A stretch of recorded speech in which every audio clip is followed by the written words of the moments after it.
जय हिंद साथियों, स्वागत है आप सबका साहित्य शिखर क्लासेस के यूट्यूब चैनल पर। कैसे आप सभी और कैसे चल रहा है आप सबकी तैयारी?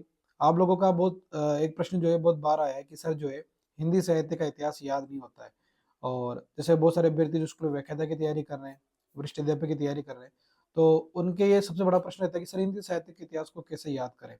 और हिंदी साहित्य का इतिहास के साथ-साथ उसकी जो रचनाएँ हैं, वो सबसे ज़्यादा कठिन होती है रचनाओं को याद करना, कि कौन-सी किसकी रचना है ये याद नहीं हो पाती। इसके अलावा फिर रचनाओं का अगर प्रकाशन वर्ष पूछ लेते हैं, तो वो बहुत बड़ी दिक्कत हो जाती है। और कई प्रश्न तो ऐसे भी आए हैं जो रचनाओं के प्रकाशन वर्ष प्लस रचनाओं का विषय क्या है, जैसे उपन्यास है तो इसमें किसका वर्णन किया गया है ना? इस प्रकार भी प्रश्न बने हैं। तो इन हिंदी साहित्य के इतिहास के इन रचनाओं को या प्रकाशन वर्ष को या फिर हिंदी साहित्य के इतिहास जैसे आदिकाल, भक्तिकाल इनकी मुख्य-मुख्य रचनाएँ हैं, मुख्य कवि हैं। कैसे पता करें कि कौन-सा इम्पोर्टेंट है, कौन-सा नहीं? किस कवि को पढ़ना ज़रूरी है, किस लेखक को छोड़ना ज़रूरी है? तो इस पे एक वीडियो बनाई। तो आज इस वीडियो में हम ये जानेंगे कि किस तरह हिंदी साहित्य के इतिहास को बहुत शानदार तरीके से और बहुत सरल तरीके से याद किया जा सकता है। और एक बार अगर इस तरह से पढ़ लिया तो फिर आपको दोबारा उसको पढ़ने की ज़रूरत नहीं पड़ेगी। यो मान के चलिए कि एक बार आपने चीज़ें क्लियर कर ली, तो आपके दिमाग में वह बिल्कुल स्थायी रूप से बैठ जाएगी। ठीक है? तो इस पर बात करें उससे पहले मैं आप लोगों को बता दूँ कि बहुत सारे अभ्यर्थी ऐसे होंगे जो पहली बार साहित्य शिखर क्लासेस अभी यूट्यूब चैनल पर आए होंगे। तो उन्हें नहीं पता हो तो बता दें कि साहित्य शिखर क्लासेस पर हमने जो है स्कूल व्याख्याता, वरिष्ठ अध्यापक और रीट का निःशुल्क कोर्स चला रखा है।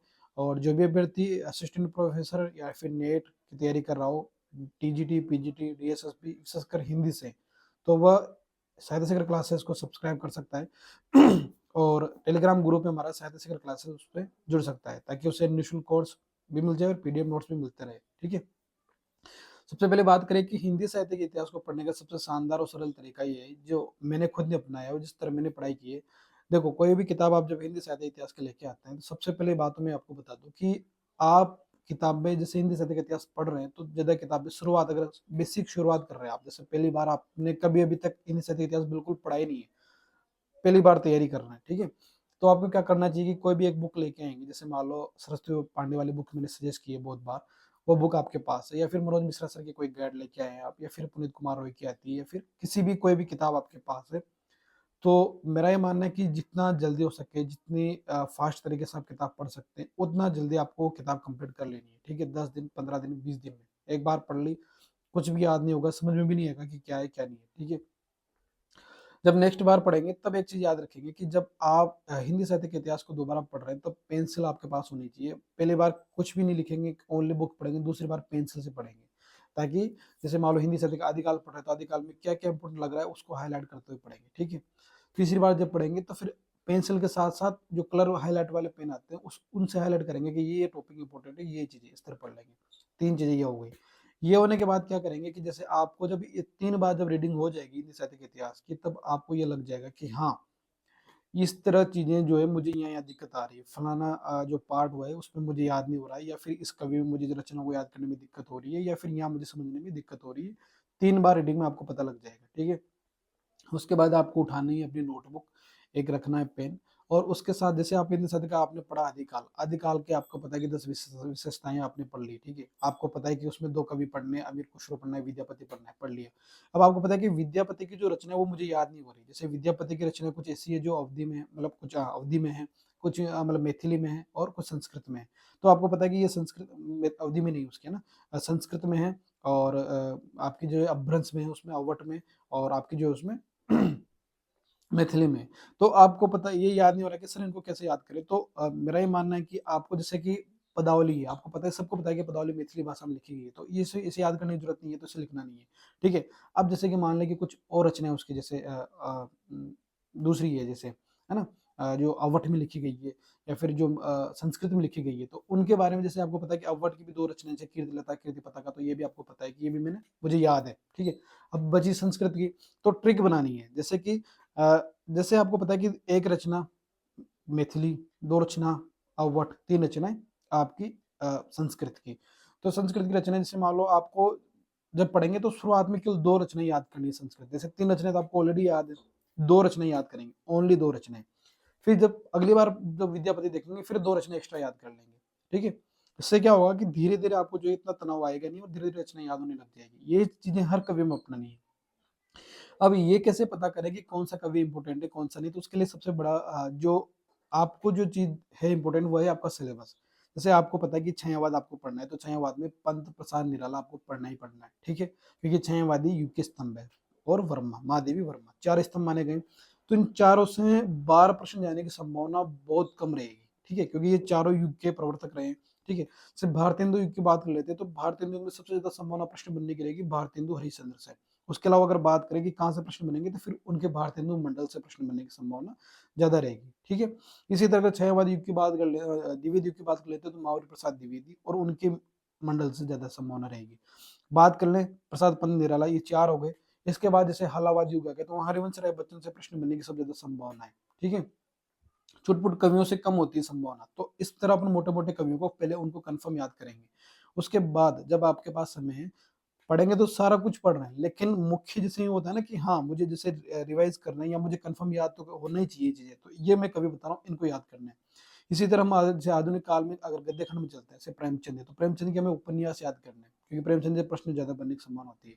उसी प्रकार हम जैसे मान लो अगर और कवियों की बात और लेखकों की बात कर लेते हैं, तो उन इम्पोर्टेंट जो लेखक हैं उनकी चीजें याद ज्यादा होनी जरूरी है, और जो कम उनकी कम। जैसे मान लो आत्मकथा याद कर लिए तो 10-15 ऐसे हैं, जैसे हरवंश राय बच्चन जी है, उनकी आत्मकथा बहुत प्रसिद्ध है, ठीक है?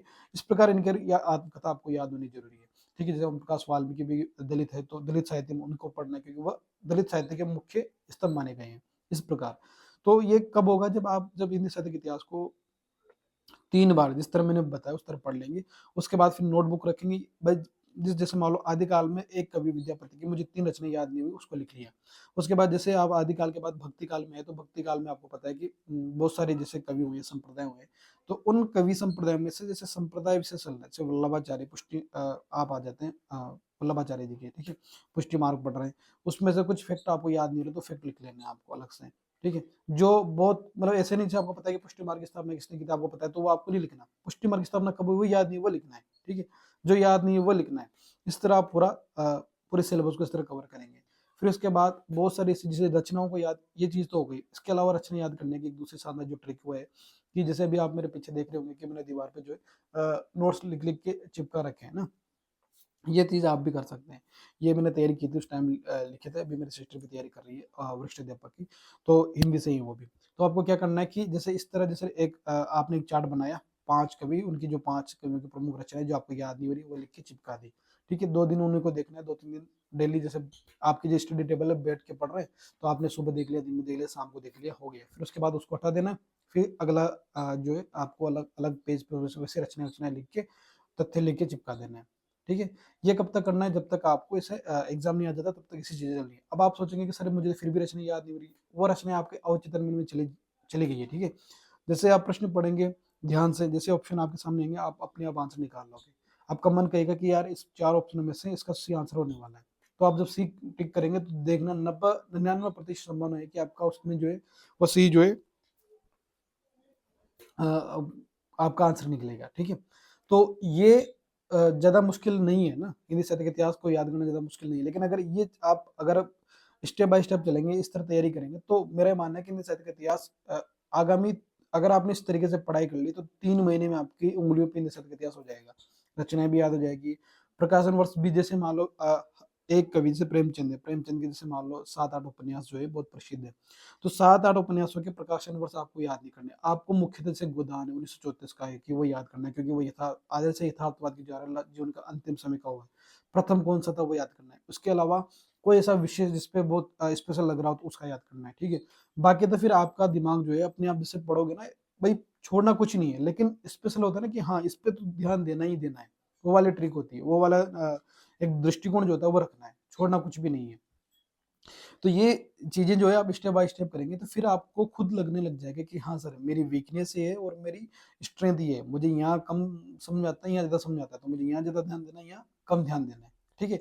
लेकिन आप ये चीज़ें कब होगी, जो चीज़ें मैंने बताया उस अकॉर्डिंग आप तैयारी करेंगे तभी चीज़ें संभव हो पाएगी। तो इस अकॉर्डिंग अपने स्टडी रूटीन को सेट करें, अपना टाइम टेबल बनाएँ और डेली उस इसके अकॉर्डिंग तैयारी करेंगे।